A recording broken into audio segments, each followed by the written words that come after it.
Nós vamos ter bastante tempo de comunhão hoje, vai haver um intervalo, né? Depois a gente vai ter tempo de conversar. Nós estamos hoje aqui numa oportunidade que acontece apenas uma vez por ano, né, na nossa denominação. E eu fico às vezes pensando, né, que tem gente que desperdiça, tem gente que não valoriza, tem gente que acha que pode passar sem essa comunhão e sem a palavra, que nós temos a oportunidade de ouvir de forma específica para a vida dos homens.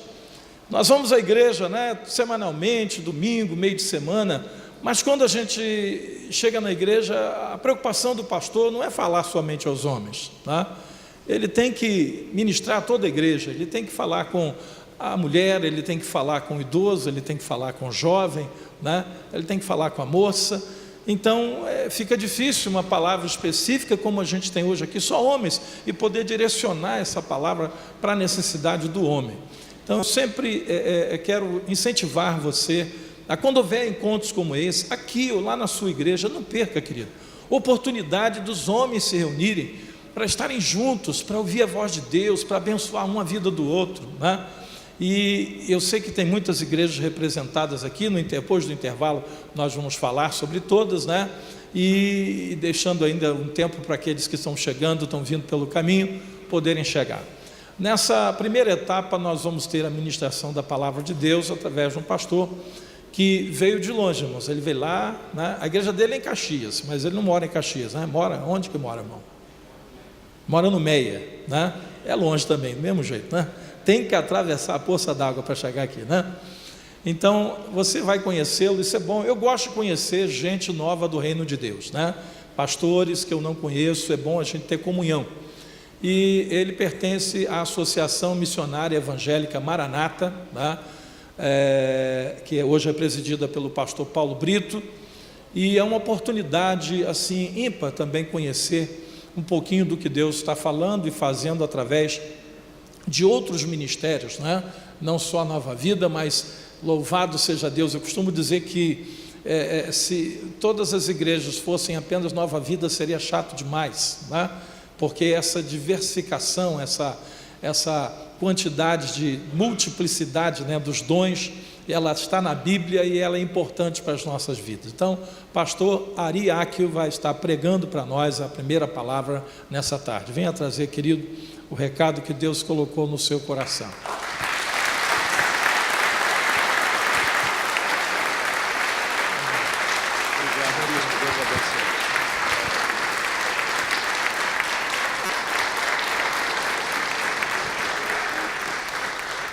Deus abençoe a sua vida. Muito obrigado pelo seu carinho. Por favor, pode sentar-se em nome de Jesus.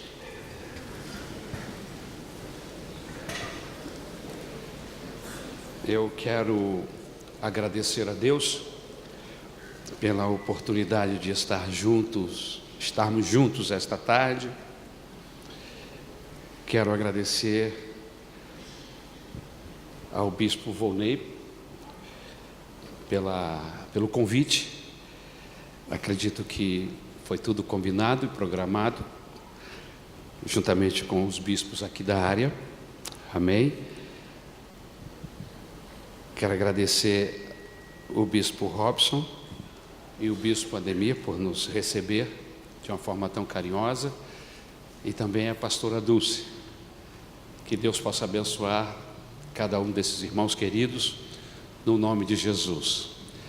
E saber que nós estamos esta tarde falando para um grupo de homens que foram chamados para serem vitoriosos. Amém?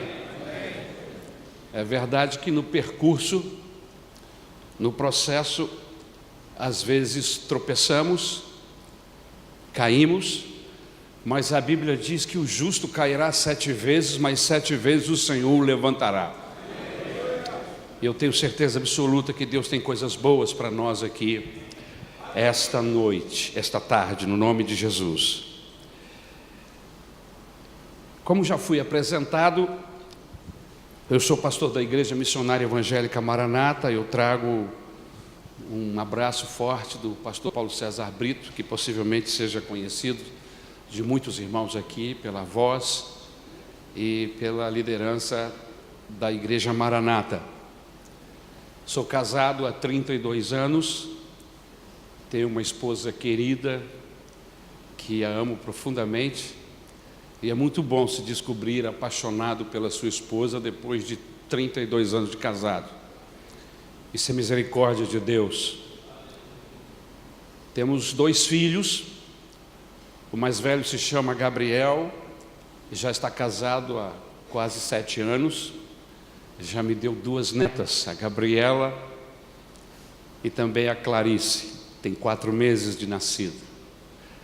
Tem um filho mais novo, chamado Lucas, está casado há 1 ano e meio, vai fazer 2 anos de casado, ainda não estão pensando em filhos, mas eu me sinto muito alegre em poder ter os filhos que tenho, as netas, e saber que a mão do Senhor tem sustentado a nossa casa. Os irmãos que têm filhos e que têm filhas sabem bem do que eu estou falando. Manter a sua família no caminho do Senhor Jesus Cristo nos dias em que nós estamos vivendo não é fácil. Somente a graça e a misericórdia do Senhor para sustentar a nossa família. Eu gostaria de falar sobre isso esta tarde no nome do Senhor Jesus. E para tomar como base, o texto que eu quero usar está em Gênesis capítulo de número 19.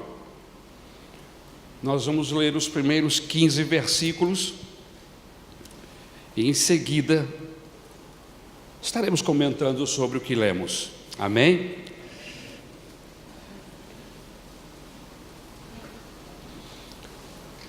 Gênesis 19, o texto diz assim: os 2 anjos chegaram a Sodoma ao anoitecer, e Ló estava sentado à porta da cidade. Quando os avistou, levantou-se e foi recebê-los, e prostrou-se com o rosto em terra e disse: meus senhores, por favor, acompanhem-me à casa do seu servo.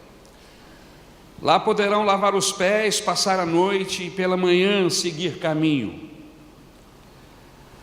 Não, passaremos a noite na praça, responderam. Mas ele insistiu tanto com eles que finalmente o acompanharam e entraram em sua casa. Ló mandou preparar-lhes uma refeição e assar pão sem fermento, e eles comeram.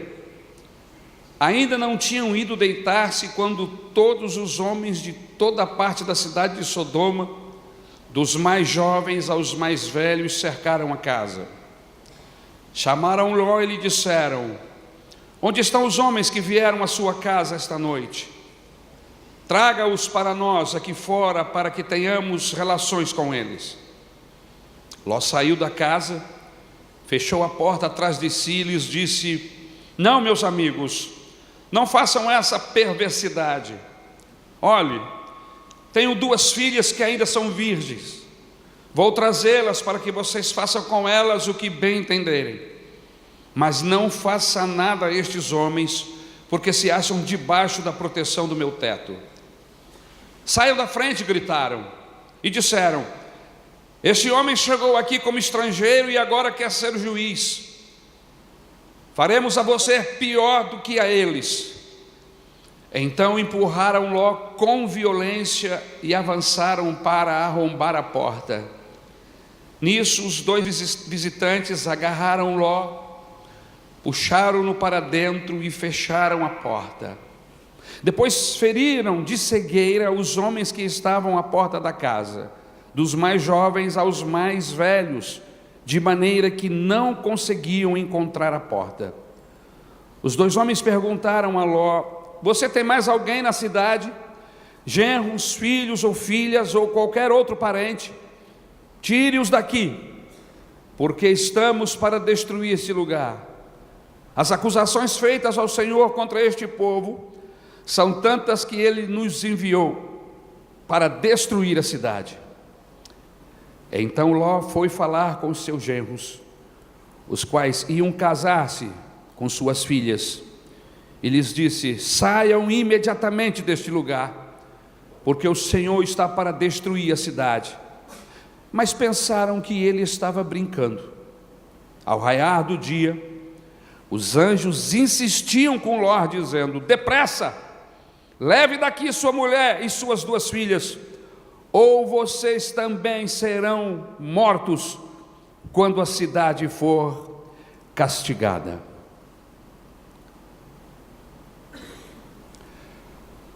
Queridos, cidades ao longo da história da humanidade se tornaram famosas. Aqueles que conhecem Nova York sabem que ela se transformou em um símbolo da mais cosmopolitana de todas as cidades da história contemporânea. Florença marcou a história como berço dos eruditos e das artes. Calcutá, conhecida pela densidade demográfica e pelos milhões de pobres que lá vivem. Xangai é conhecida como a cidade da entrada da Ásia. Atenas ficou conhecida como a cidade onde mais floresceu a filosofia. Paris ficou conhecida como a cidade das letras, dos sonhos, do romantismo. Roma marcou a história como a cidade que se transformou na imperatriz do mundo. O Rio de Janeiro, cidade onde vivemos, é conhecida ao redor do globo terrestre como a cidade de uma beleza maravilhosa. Hiroshima, no Japão, marcou o mundo como a cidade símbolo da destruição e do medo atômico. Veneza é conhecida como a cidade que é o berço dos mercadores da Idade Média. Jerusalém é conhecida como a cidade das religiões, porque lá em Jerusalém estão as principais religiões do homem: o islamismo, o cristianismo e o judaísmo. Mas Sodoma e Gomorra se transformaram nas cidades símbolo da degradação e da absoluta anarquia. Eram 2 cidades gêmeas que ficavam no mesmo vale, Sodoma e Gomorra. Apesar de serem cidades muito ricas para os padrões econômicos da época, tanto Sodoma como Gomorra viviam na riqueza e na opulência.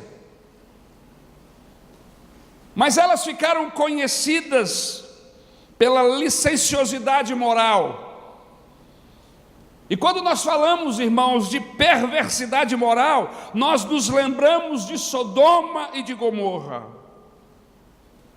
Quando alguém quer inaugurar uma boate e quer que essa boate tenha fama de ser um lugar de promiscuidade sexual, o proprietário dá o nome de sua boate de Sodoma.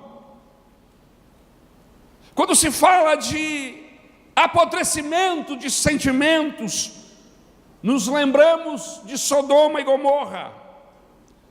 Quando a gente fala de destruição e juízo de Deus, nos lembramos de Sodoma e Gomorra.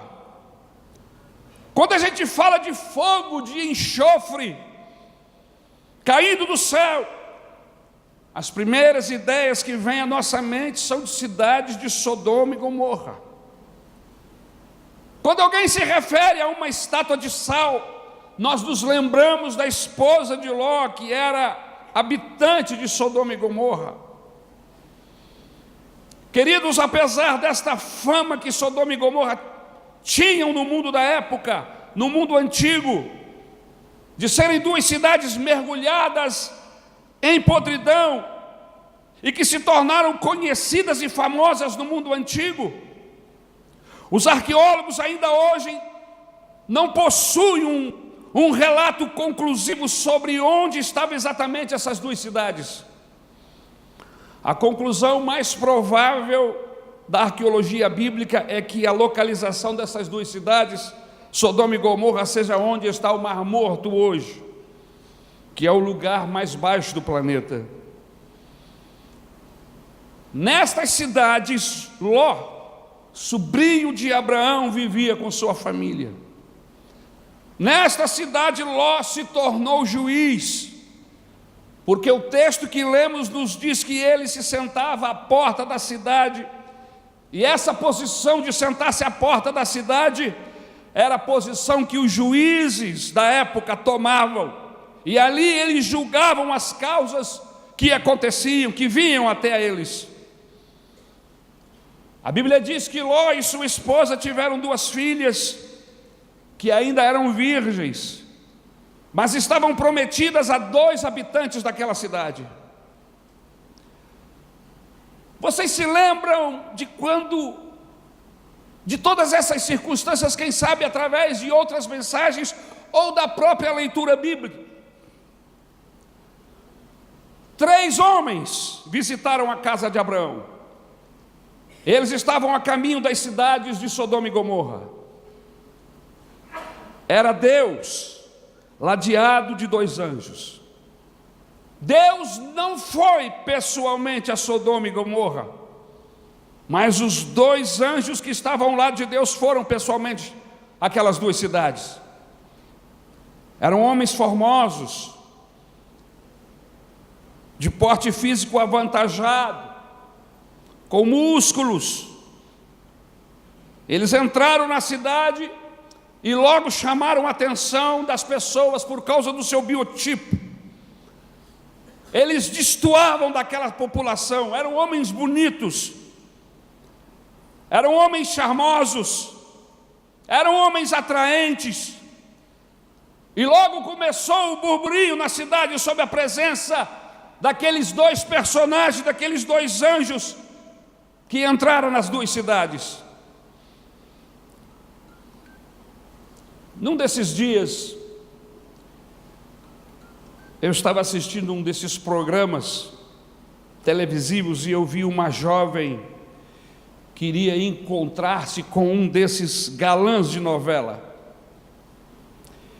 E quando aconteceu, a moça tremia da base dos pés até a cabeça, e ela dizia: é um Deus, se referindo ao galã.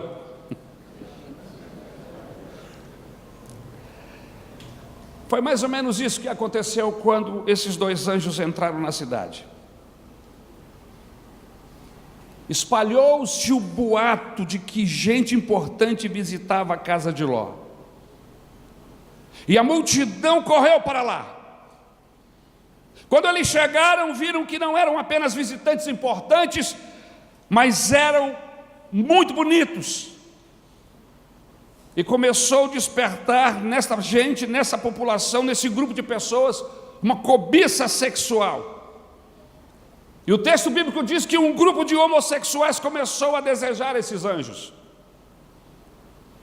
Era uma multidão de homossexuais que queriam manter relações sexuais com os anjos.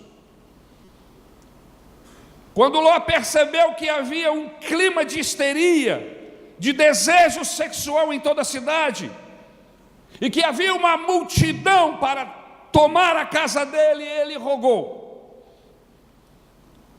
por favor, não façam isso. E ofereceu as suas filhas. Mas eles estavam tão tomados de fúria, estavam tão fanatizados pela cobiça sexual, que eles tentaram arrombar a casa de Ló, que sem saber o que fazer, tentava impedi-los. Foi preciso que esses 2 personagens, esses 2 seres, esses 2 anjos entrassem em ação, puxando Ló para dentro, cegando, tirando a visão daqueles homens que estavam do lado de fora. O texto nos diz que essa turba de homossexuais era composta de crianças e adultos. Diante de tudo aquilo, os anjos disseram a Ló: chega. A cidade, os seus habitantes chegaram no limite de Deus. A misericórdia termina aqui. Não há mais jeito dessas 2 cidades continuarem existindo, elas serão destruídas.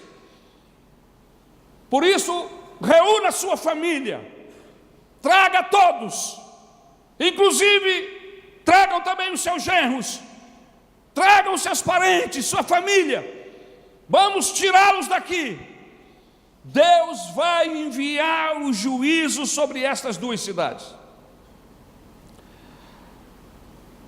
O Ló foi aos genros, segundo o texto que lemos, mas eles não acreditaram e riram dele. Eu fico às vezes imaginando o Ló tentando convencer a sua família que deveriam sair daquele lugar. E a dificuldade que ele estava tendo nessa comunicação com a sua família. E eu percebo logo, a princípio, quando eu vejo isso, uma falta de autoridade espiritual dentro da sua casa.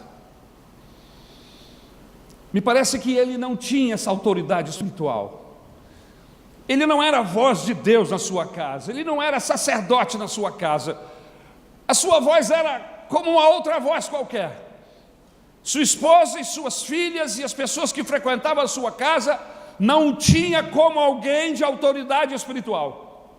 Por isso, quando ele diz, vamos sair daqui, porque Deus vai destruir esse lugar, o texto bíblico diz que eles não deram muito atenção, pensavam que ele estava brincando.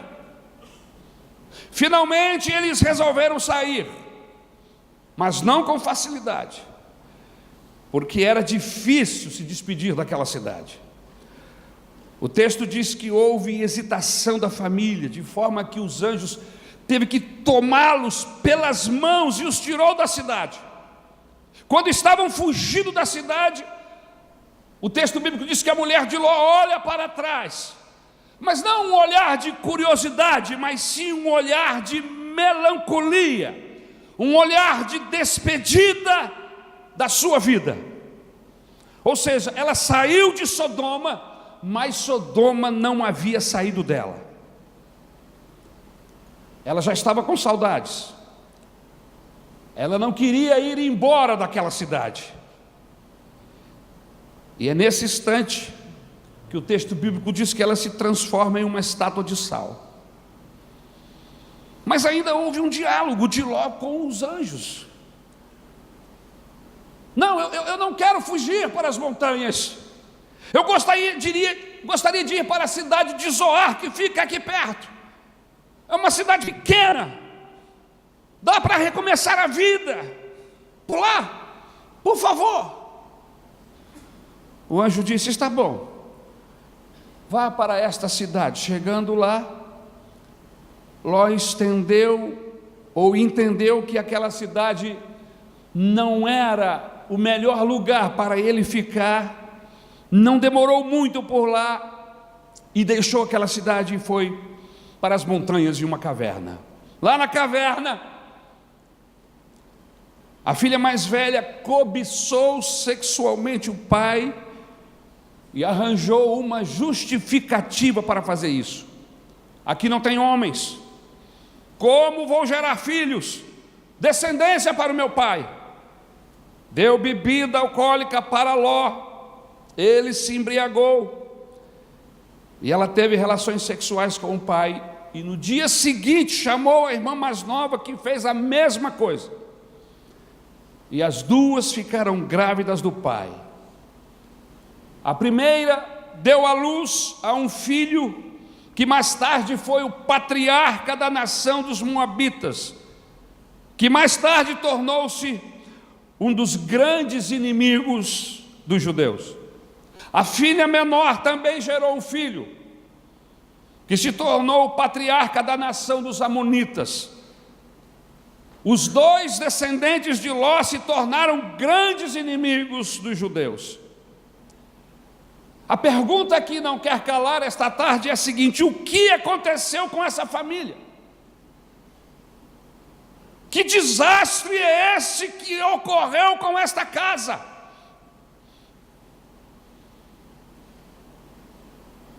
Quais as lições que nós podemos tirar desses acontecimentos bíblicos para os nossos dias, para a minha vida, para as minhas relações com a minha esposa, com os meus filhos, meus parentes e amigos?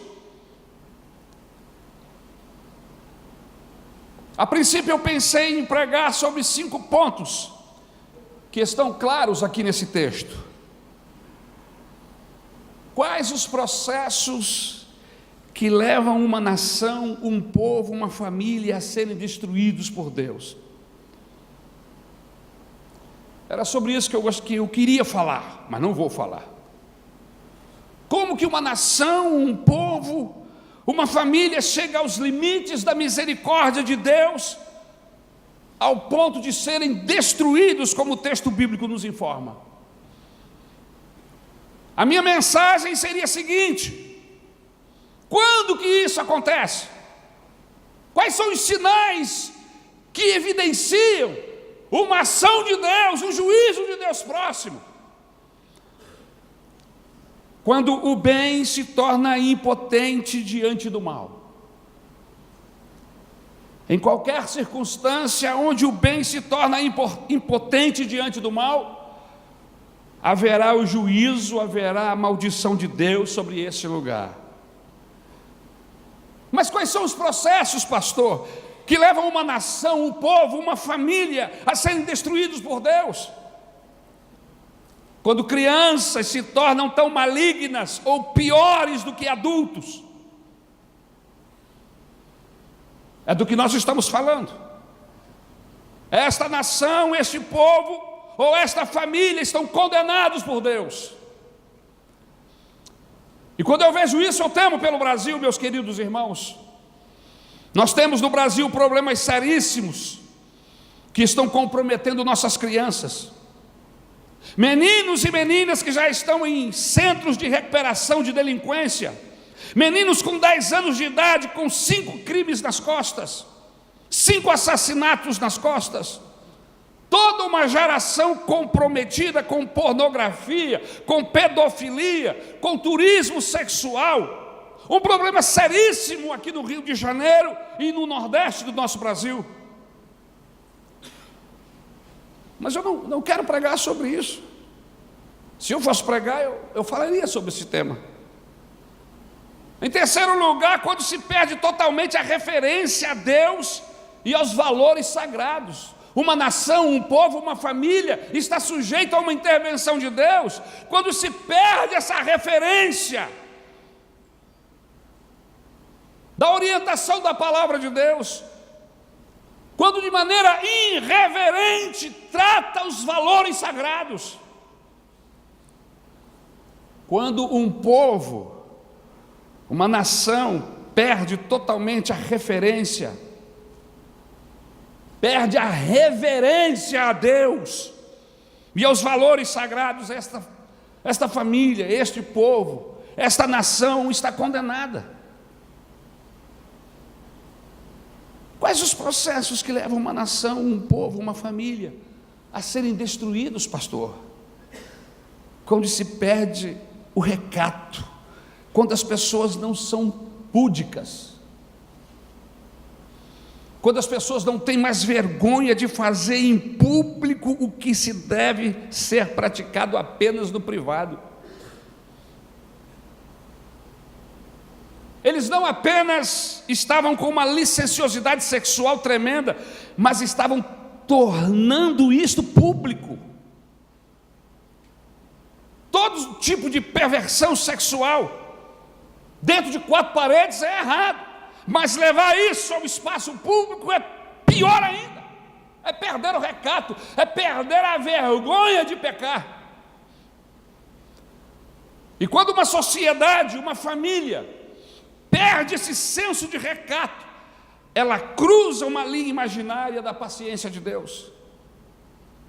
Quais são os processos, pastor, que levam uma nação, um povo, uma família a serem destruídos por Deus? Quando a violência e a sexualidade perdem os seus limites. Em outras palavras, meus queridos, quando a violência alimenta a sexualidade e a sexualidade alimenta a violência, isto é sinal que essa sociedade está no limite. Mas como eu disse, eu não ia falar e não quero pregar sobre isso, porque seria mais fácil jogar a pedra em cachorro morto. Sodoma e Gomorra, não é difícil criticar essas 2 cidades.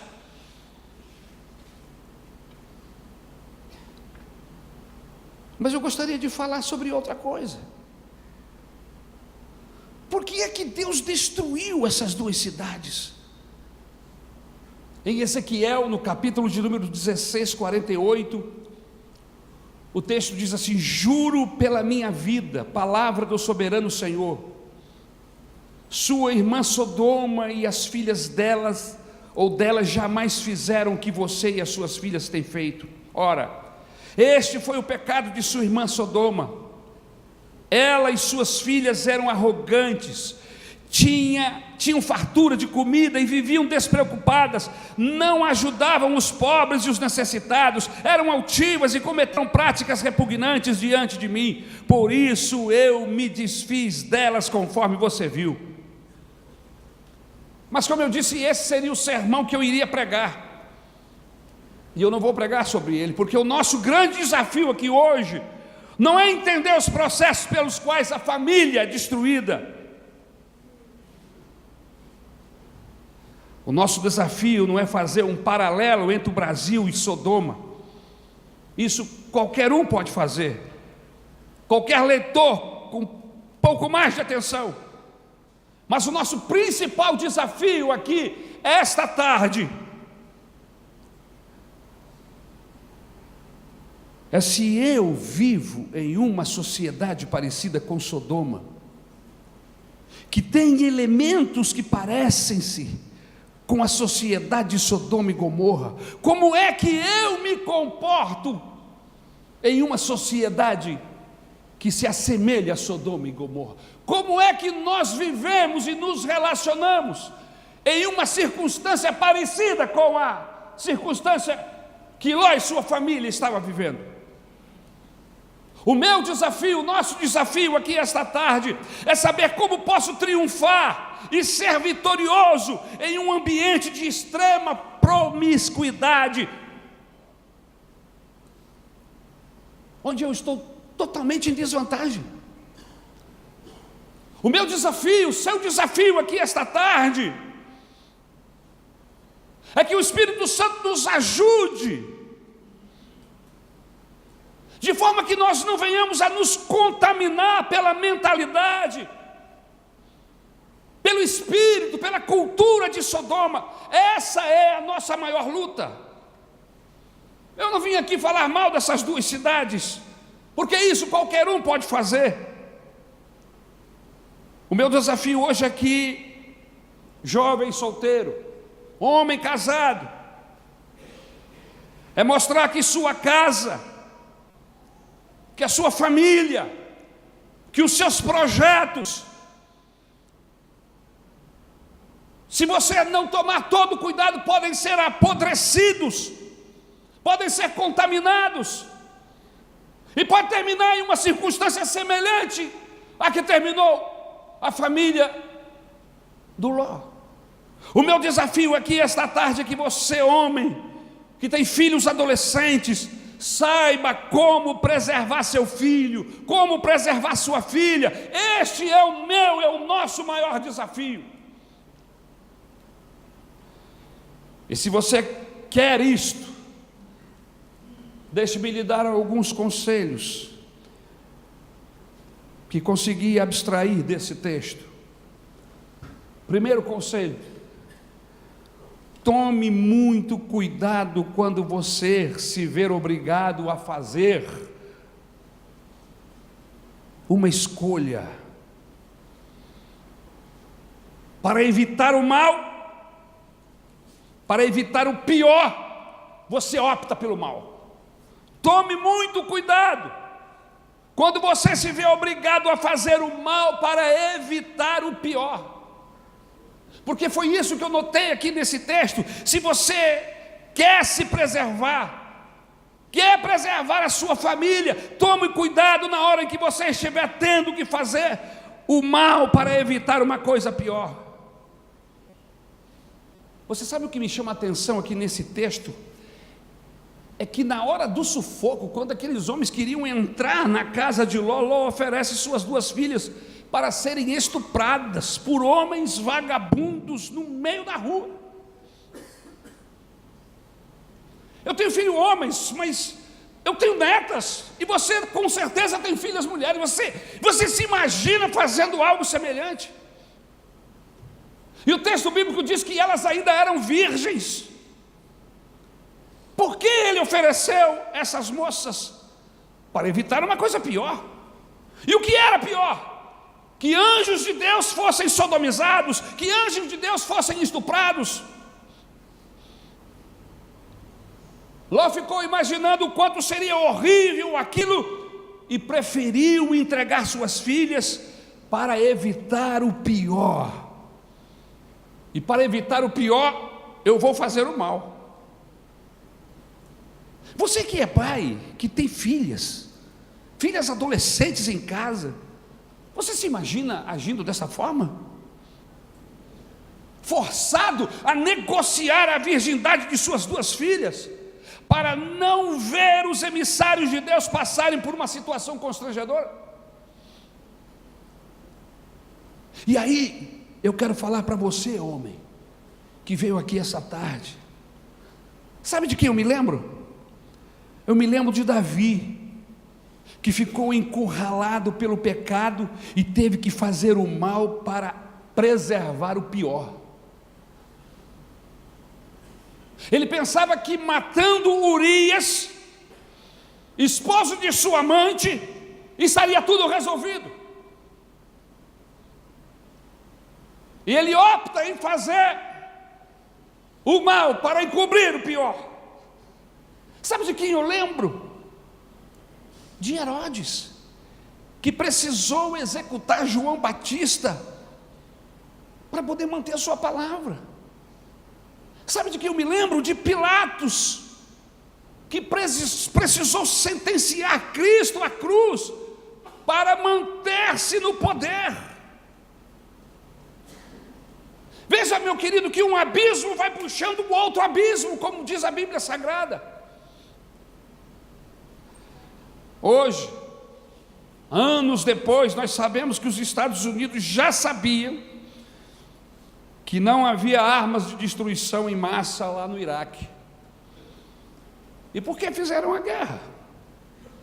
Na lógica daqueles líderes da época, eles pensavam o seguinte: nós vamos fazer um mal para nos preservar de um pior. Meu querido, quando nós entramos nessa lógica,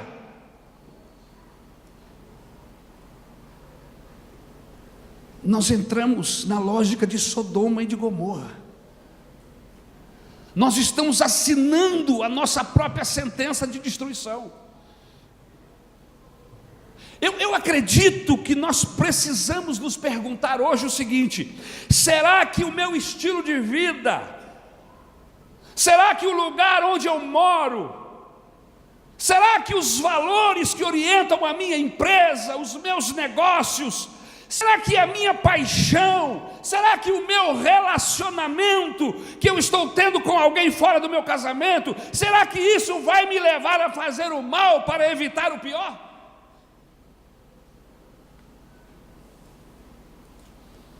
Será que você não está criando processos em sua própria vida, onde você é obrigado a entregar os seus filhos? Filho, você que veio aqui esta tarde e está me ouvindo, será que você vai ter que mentir para preservar a confiança de seus pais, que eles têm em você? Mas pastor, eu fui obrigado a mentir para não vir algo pior, é o que as pessoas dizem. Veja o perigo que você está correndo para evitar o pior. Veja o preço que você está tendo que pagar para evitar o pior. Não aceite a lógica de Sodoma. A lógica de Sodoma é encalacrar você entre o ruim e o pior.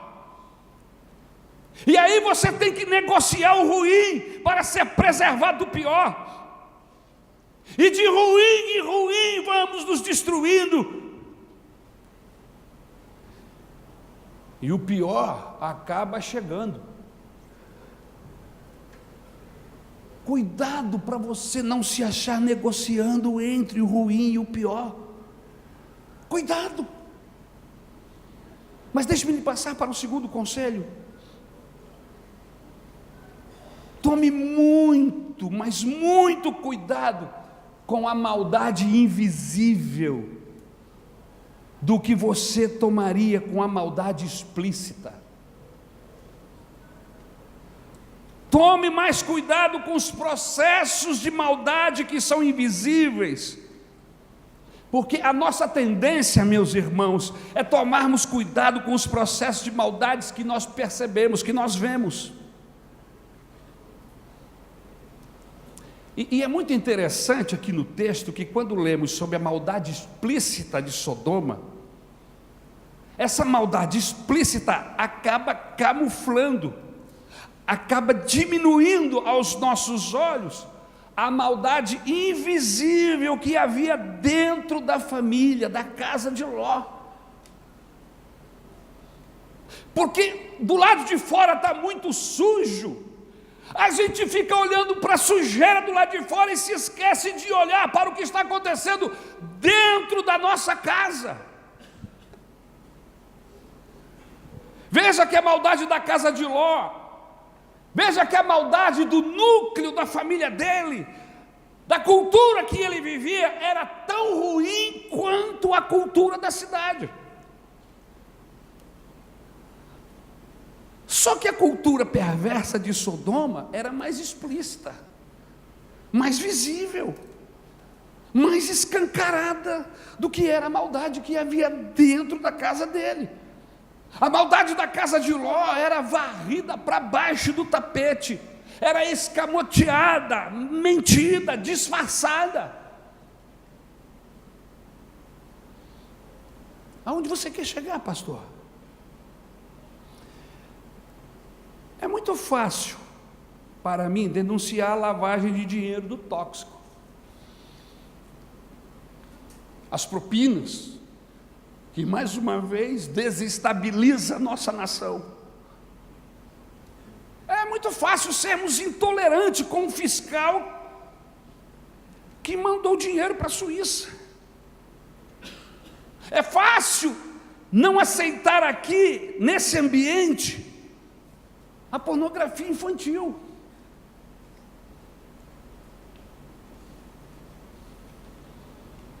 Porque ser contra a pornografia, ser contra a pedofilia, ao mercado internacional de criança, ser contra a prostituição, condenar esse tipo de coisa, basta ter um pouco de humanidade.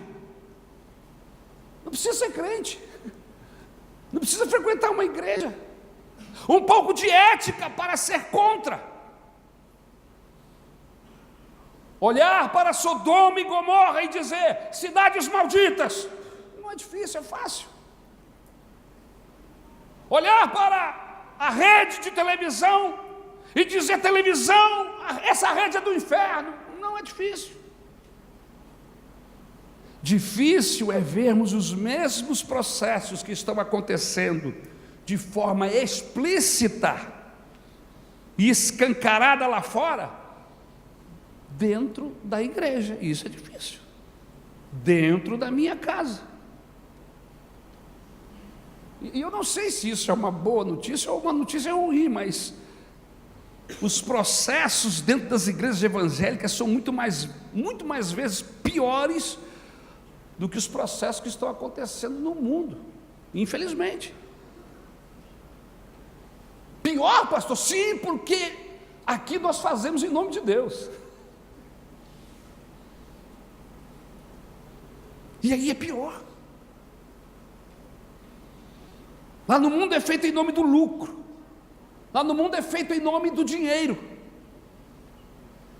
Difícil é olharmos para dentro da nossa própria casa e vermos o egoísmo, o sarcasmo, pequenas mentiras, jogos de poder, nuances de maldade, perversidade, incoerência, e que nós vivemos disfarçadamente.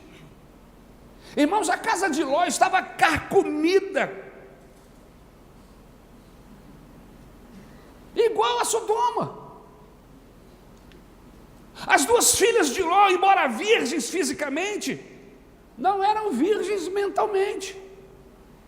Porque o que se define, ou o que define-se a virgindade, não necessariamente é o físico. Elas estavam cheias de promiscuidade no coração, ao ponto de cometerem um pecado inominável, meus irmãos. Elas embebedaram o próprio pai e tiveram relações sexuais com o pai.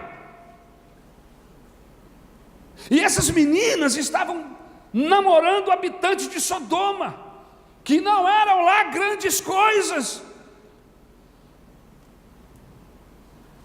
E aí a gente não fica sabendo, a gente não sabe se foram eles que influenciaram essas meninas, ou se foram essas meninas que influenciaram aqueles rapazes. A mulher de Ló, nem se fala, ela olha para trás, e ela se transforma em uma estátua de sal.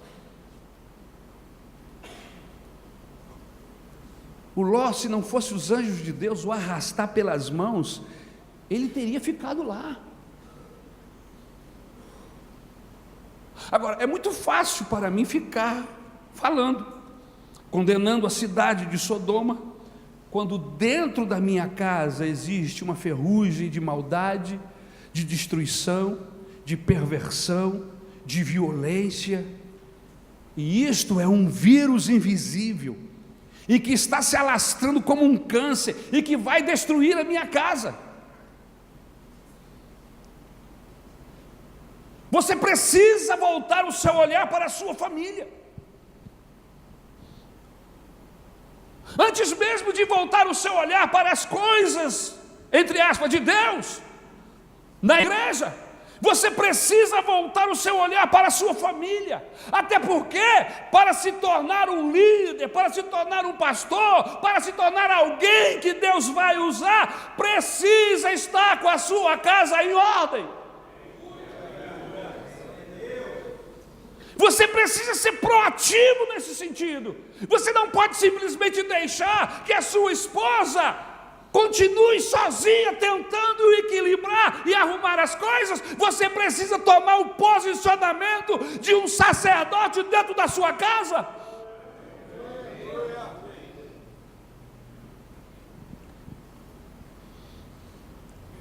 Eu nasci em um lar evangélico, graças a Deus. Mas o fato de ter nascido num lar evangélico não me faz um servo do Senhor. Eu preciso receber Jesus como Senhor e Salvador da minha vida. Precisei ter consciência dos meus pecados, e que os meus pecados ofendiam a Deus, feriam a santidade de Deus. Eu precisei ter um encontro com o Senhor Jesus. Mas os meus pais foram proativos. Eles não deixaram a vida me levar, a vida levar eu, não. Eu sou da década de 60, para ser exato, eu nasci em 1960.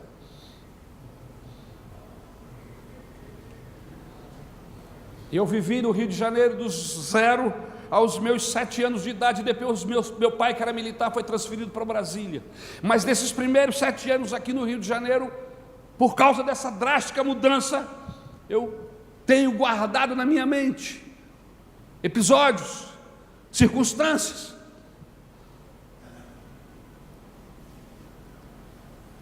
Meus pais me levaram, todos os domingos meus pais me levavam para a EBD, todos os domingos, dos 0 aos 7 anos de idade. Todos os versículos, histórias bíblicas, eu aprendi com o meu pai, lendo a Bíblia junto comigo, quando eu tinha 5, 6 anos de idade. E não era só comigo, eu tenho mais 2 irmãos, que mais ou menos na minha idade, e eles nos colocavam juntos, junto com a minha mãe, e nós orávamos, e nós tínhamos o culto doméstico 2, 3 vezes por semana, e no domingo de manhã, às 5:30 da manhã, eu já acordava com cheiro de comida dentro da minha casa, porque eles haviam se levantado cedo para preparar o almoço, porque às 9 horas nós tínhamos que estar na EBD. Deus faz milagres, Deus opera em nossas vidas, mas eu sou o sacerdote da minha casa. Sou eu que pego os meus filhos pelas mãos, sou eu que decido não entregá-los a este mundo, a não permitir que eles sejam destruídos. Sou eu que tomo esse posicionamento. Você precisa, do nome de Jesus, assumir o seu lugar de pai. Ou você pensa que ser cabeça dentro de casa é para mandar na mulher? Ser cabeça, biblicamente falando, significa responsabilidade. É de você que Deus vai chamar a responsabilidade. É de você, é de mim, somos nós homens, que Ele vai chegar e vai dizer: me apresenta a sua família. O que é que você fez com o seu tempo? Já que você se casou e quis constituir uma família, porque você não é obrigado a casar.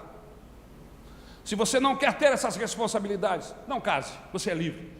Mas se você casou, você vai ter que amar a sua esposa, você vai ter que respeitar a sua esposa, você vai ter que cuidar dela como Jesus cuida da igreja. É o que o apóstolo Paulo nos ensina. Você vai ter que dar atenção para os seus filhos, vai ter que ser sacerdote na sua casa. E quando você falar, eles olharão para você como boca de Deus, como alguém que está falando em nome de Deus, e eles não vão titubear, eles vão seguir você, porque você é homem de Deus. Que pena que Ló não era sacerdote na sua casa. Que pena que Ló abriu mão desse relacionamento com Deus, de ensinar os seus filhos o caminho que devem andar. Essas coisas não acontecem por mágica, meus irmãos. E eu vou lhe dizer uma coisa: o pastor, o bispo, a igreja nos ajuda. A igreja nos ajuda, mas a igreja não tem a responsabilidade é minha e sua. A escola bíblica dominical, todo aquilo que se fomenta, que se trabalha, retiros de criança, todos esses processos são bênção, mas é ajuda. A igreja ajuda, a responsabilidade é minha e sua.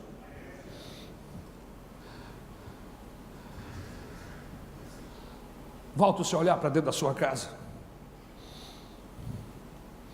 Olhe para dentro do seu coração e veja que o mal está aí, está se alastrando como um câncer.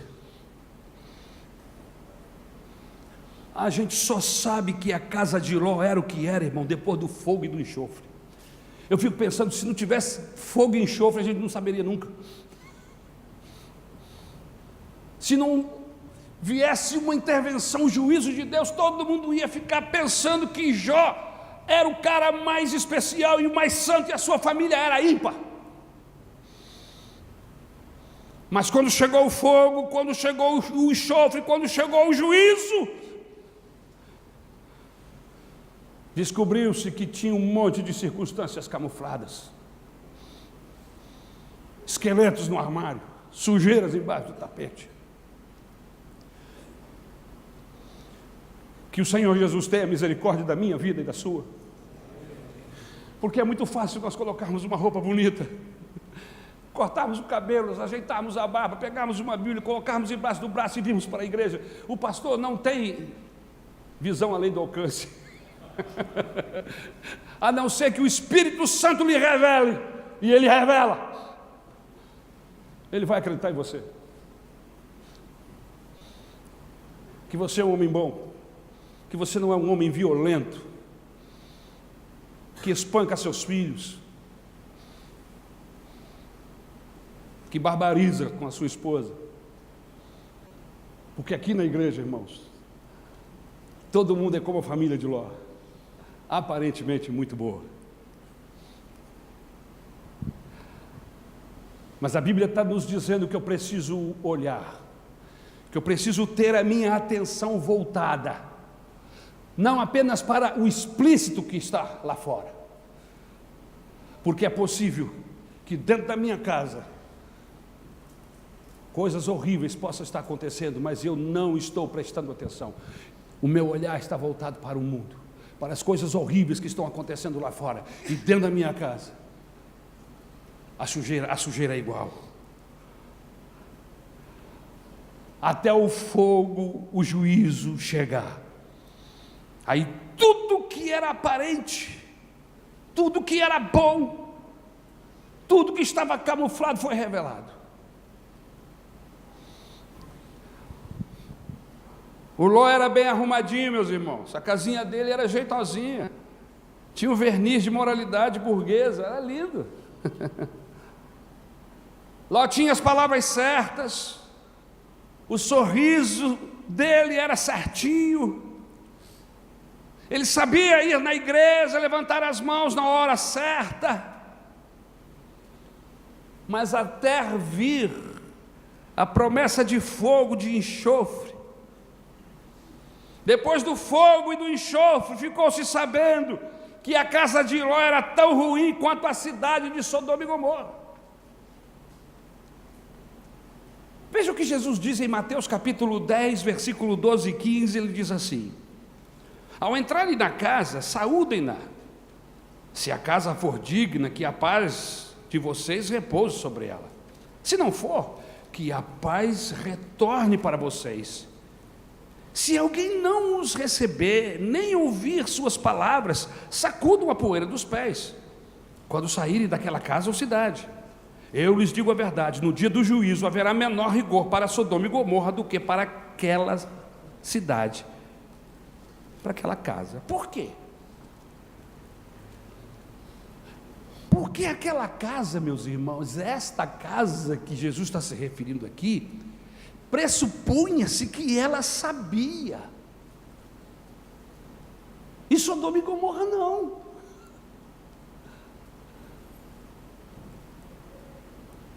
Deus tem usado homens, mulheres, processos aqui nesta igreja para falar com você. Você sabe.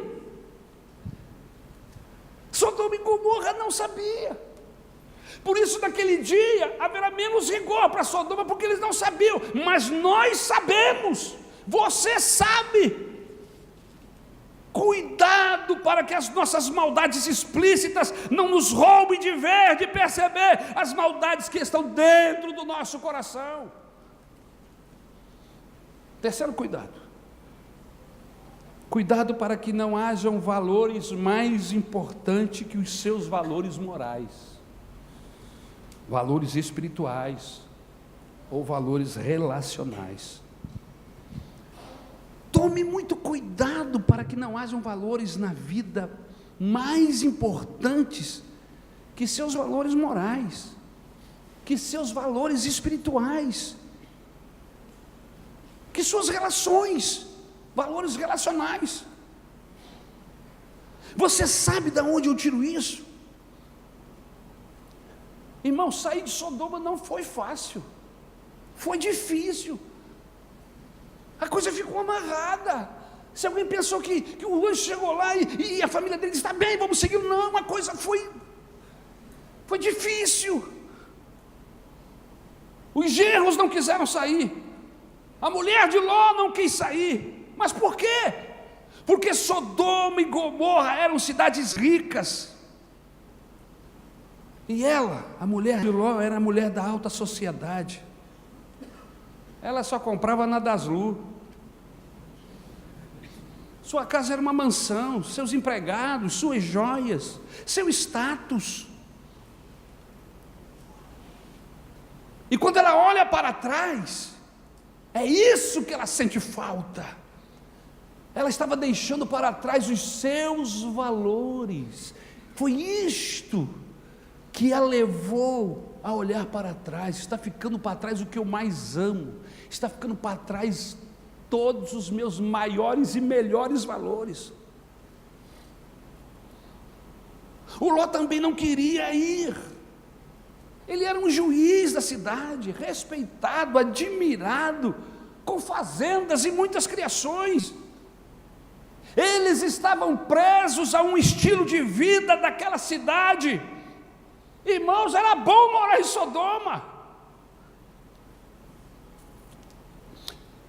E a gente, meus queridos irmãos, nós só conhecemos o poder de uma cultura quando tentam modificar essa cultura.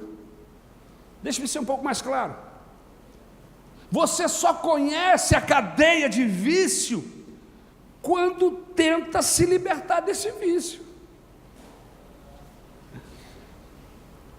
Você só sabe que está preso quando tenta se libertar.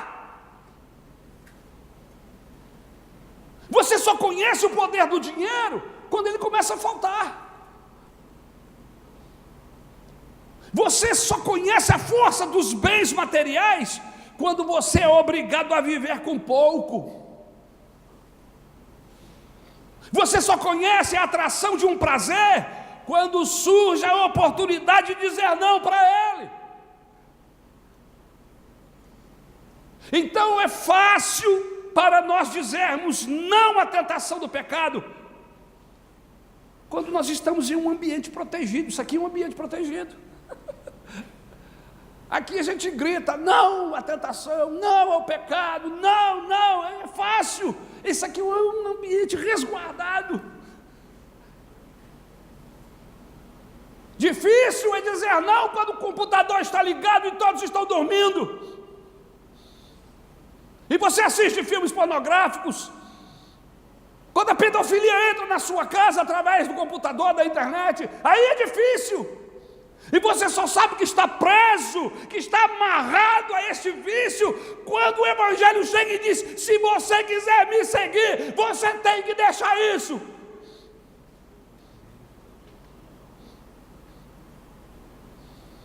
A pornografia está destruindo as famílias e, em consequência, a igreja, bispo, o senhor sabe disso? Porque a pornografia não acontece aqui no ambiente protegido da igreja, ela acontece lá no meu quarto, na minha casa, quando todos estão dormindo.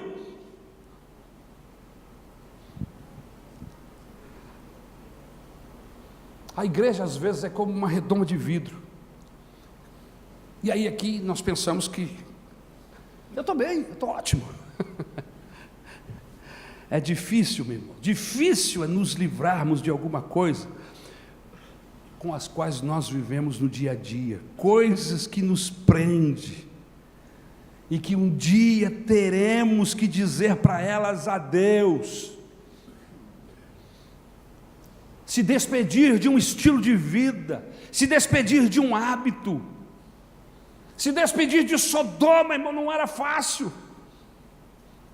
Sair daquela cidade, ir para uma nova cultura, um novo país, não é tão fácil assim, eu estou preso. É isso que é difícil na conversão. Será que Ló pensava que um dia poderia voltar para ali? Não, Ló sabia que era o fim. Ló sabia que quando ele desse as costas a tudo aquilo, tudo seria consumido, não haveria volta. Por isso a sua tristeza, por isso a sua mulher olhou para trás. Meu irmão, em nome de Jesus, conversão é deixar para trás o estilo de vida de Sodoma. Às vezes nós queremos a visitação de Deus e do Espírito Santo em nossas igrejas. Graças a Deus que a sua igreja não é assim, pastor. Sua igreja é uma composta de homens santos, puros, cheios do Espírito Santo. Mas a minha igreja está cheia de sem vergonha, está cheia de bandido, camuflado. E a gente quer que Deus se apresente. E Deus diz: não, se não houver confissão de pecado, se não abandonar esse estilo de vida, vocês não terão a minha presença.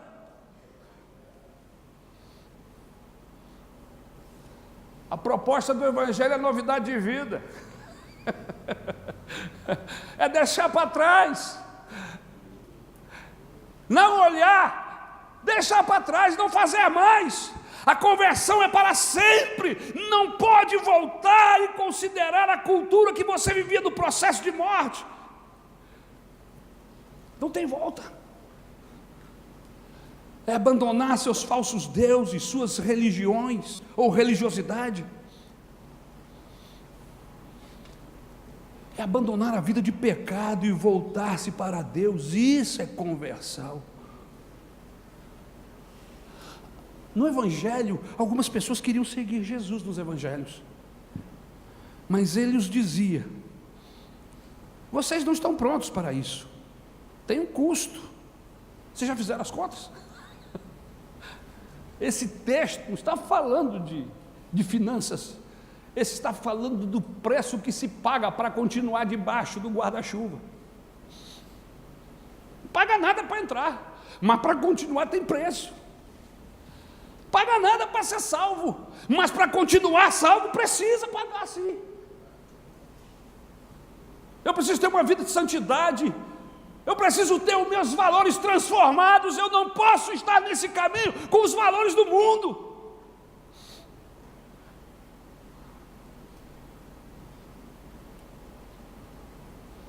A luta da vida é não permitir que os meus desejos sejam mais fortes que o meu amor por Deus. Essa é a minha luta, essa é a minha guerra. Eu não estou aqui falando como alguém que já venceu, meu irmão, eu estou nessa luta com você. Eu levanto de manhã, as primeiras horas do dia, é uma guerra, é uma luta, e você diz assim, mas pastor, vive para o Evangelho, é uma luta. Se eu não forçar a barra, eu não leio a Bíblia. E é o mesmo problema, os pastores e bispos que aqui estão devem viver a mesma coisa. Se você não parar, porque tem sempre uma visita para fazer, tem sempre um telefonema para usar, para atender, tem sempre uma lâmpada queimada do templo, uma circunstância no cartório, tem sempre uma visita no hospital para fazer, um sepultamento. Se eu não disser, para tudo, porque eu quero falar com Deus, irmãos, eu não falo com Ele.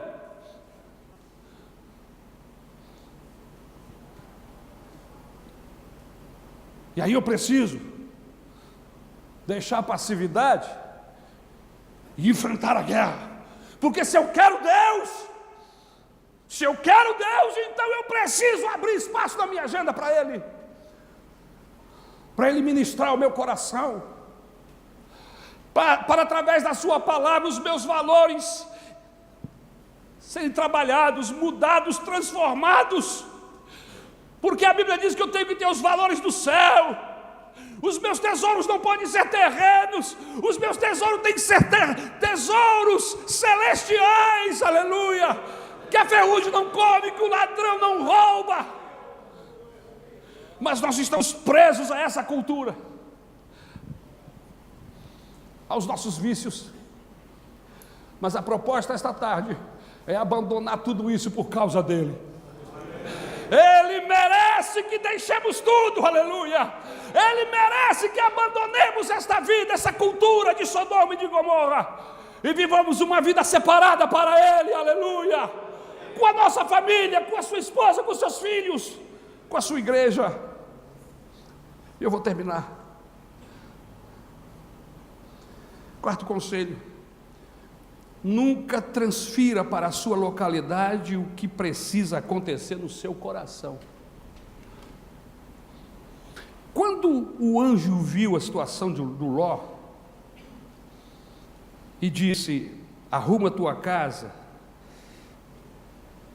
ele não queria ir embora. O anjo disse, foge para a montanha. E Ló disse, espera aí, não vou para a montanha, é muito longe, tem uma cidade aqui perto. Tá bom, por amor a ti, Deus vai poupar essa cidade por sua causa, vai viver lá. Mas aí o texto bíblico diz que passou uns dias, Ló resolveu não mais ficar na cidade e foi para a montanha. Sabe, irmãos, eu tenho para mim que Ló carregava com ele o germe da desgraça. Em poucas palavras, o problema não era a cidade, era o Ló e a sua família, as meninas. Quer saber? Não importa para onde eles fossem, o problema estava neles. Era no coração, era a mente deles que estava ruim. Eles não haviam experimentado uma transformação pelo relacionamento com Deus. Às vezes nós pensamos que o nosso problema é geográfico. É a cidade que eu moro, pastor, por isso que eu sou assim. É a família que eu vivo. E aí a gente busca alguém para pôr a culpa, como o Adão buscou a Eva. Foi a mulher que tu me deste. E aí ficou aquele jogo de empurra. A mulher disse que era ele disse que era a mulher, e o diabo era o último da fila, não tinha mais ninguém para pôr a culpa, e ficou ele com a culpa. E aí o problema não é o seu casamento, o problema é você. O problema não é a igreja, não adianta mudar de igreja, pastor. Eu não sei, aqui todo mundo, aqui você não vive isso, o bispo, você é o homem de Deus, depois você vai ungir a minha cabeça para Deus me abençoar. Porque é um negócio de gente mudar de igreja, e muda daqui, e muda para ali, eu fico pensando, não adianta mudar. Vai mudar aqui, vai levar o problema para ali. E o pior é que os pastores ficam tudo felizes para receber o problema, nem sabe o problema que está enfrentando. Nem sabe o pacote que está chegando. E o pior, o infeliz não me liga. Porque eu sou da época que pastores ligavam para outros, olha, está chegando aqui uma família que veio daí, e aí, você recomenda? Me diz alguma coisa aí, Ari. Eu sou dessa época, mas hoje não. Ele não quer saber. É dízimo que está chegando. E não sabe que atrás do dízimo veio uma desgraça, veio um problema terrível. Se é que tem dízimo, porque essa galera geralmente não são convertidas. Porque para dar dízimo tem que ter conversão, né, pastor? E aí muda o problema de igreja. Em vez de estar lá na rua da Maranata, vai para a outra rua. E o pastor que recebeu, pensou que recebeu um presente de Deus e recebeu um abacaxi. Ló pensava que o problema dele era a cidade, mas não era. O problema dele era a sua família. Ele era o problema. A coisa ruim estava nele. Ele precisava ter tido um encontro com Deus. Ele ficou tão perto de Deus quando andou com Abraão, mas por seus próprios conceitos e valores ele quis se separar de Abraão. E quando ele se separou de Abraão, ele se separou também de Deus. Tem gente que é assim, que só é crente, que só segue a Deus por causa de alguém. Às vezes é por causa da esposa, é por causa do esposo, ou por causa de um filho, enfim, é por causa de uma circunstância, mas ele não é convertido. Esta tarde o Espírito Santo quer converter o nosso coração a Jesus. Aleluia! A transformação do mundo começa pela minha casa. A transformação da igreja começa na minha casa. A igreja é formada por famílias, e se a minha família for uma bênção, a igreja vai ser uma bênção, aleluia.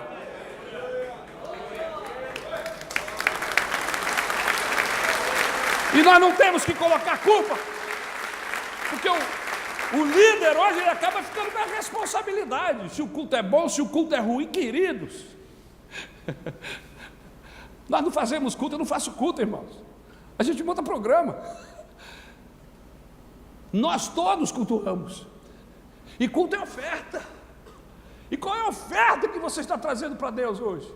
Qual é a oferta que você vai trazer amanhã no seu culto dominical? Eu não estou falando de dinheiro. Eu estou falando de vida cheirosa.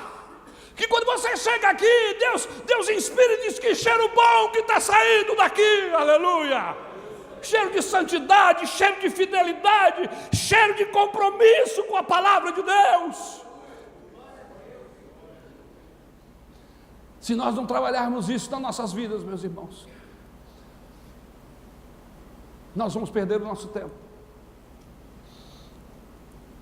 E quando o juízo de Deus chegar, e eu não vou entrar aqui nas questões apocalípticas, quando o juízo de Deus ficar, eu quero subir, eu não quero ficar, e mais, eu não quero subir sozinho, eu me recuso, assim como Moisés se recusou, eu não vou deixar uma unha para trás. Comigo irão os meus filhos, comigo irão os meus netos, comigo irá minha esposa, comigo vai a minha família, não vai ficar nada para trás. Agora, para isso eu preciso tomar um posicionamento. Vamos ficar de pé em nome do Senhor Jesus.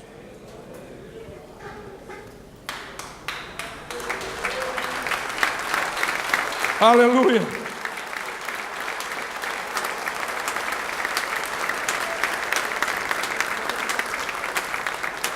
Se o pastor me permite, juntamente com os bispos e pastores aqui, eu gostaria de fazer uma oração de entrega, de conversão. Há um louvor muito antigo que me veio à mente aqui agora, e que talvez seja próprio, talvez não. O Espírito Santo está conduzindo essas coisas. Nesta tarde feliz, neste santo lugar, eu marquei um encontro com Deus. Que o Espírito Santo nos ajude, que esta tarde possa ser a tarde ímpar que vai fazer diferença na sua vida.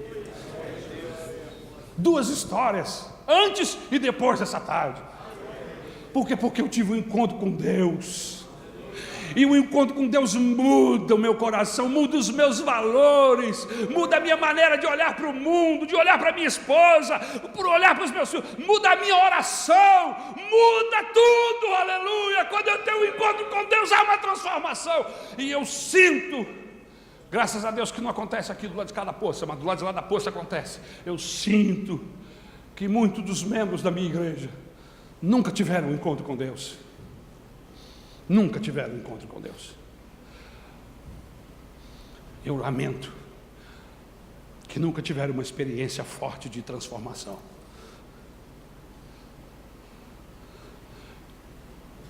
Eram pecadores e agora são pecadores remidos. E pecadores remidos significa que não pecam mais, mas foram lavados e remidos pelo sangue de Jesus. E agora não vivem mais para as coisas do mundo, vivem a vida para Deus, aleluia. Como disse o apóstolo Paulo, não vivo mais eu, mas Cristo vivo em mim, e a vida que agora vivo na carne, vivo para Ele. Enquanto nós não entendermos isso, nós vamos continuar presos à lógica de Sodoma, e teremos as nossas famílias feridas e destruídas. Eu quero orar com você. Eu quero que você ore por mim, irmãos, porque eu estou aqui. Eu não morri ainda não. Estou vivo, e muito vivo. E eu preciso que o Espírito Santo de Deus trabalhe em mim. Alguém pode me ajudar? É tão antigo que você nem lembra, meu filho.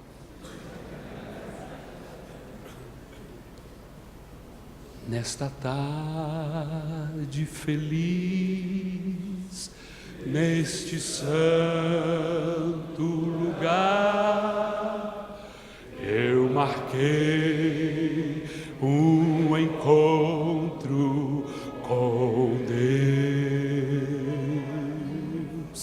Seu amor é real, sua paz gozarei. Eu marquei o encontro com Deus. Eu marquei o encontro com Deus aqui. Eu marquei o encontro com Deus aqui. Seu amor é real, sua paz gozarei. Eu marquei um encontro com Deus. Bispo, permita-me fazer um apelo.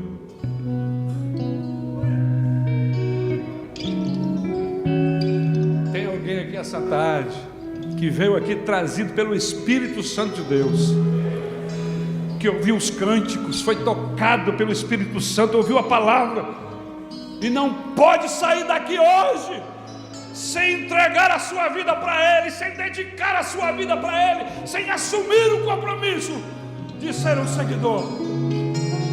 Se tem alguém assim aqui, eu quero convidar você para sair do seu lugar e vir aqui na frente. Eu quero orar por você. Aleluia. E eu estou falando com gente de 3 anos, de 5 anos, de 10 anos de igreja. Eu estou falando com gente que precisa tomar um posicionamento sério diante de Deus, que entende que do jeito que está não dá, que precisa mudar. e precisa da ajuda dele para que isso aconteça. Você gostaria que nós orássemos por você? Você gostaria? Aqui só tem homens, eu acho que não tem mulheres.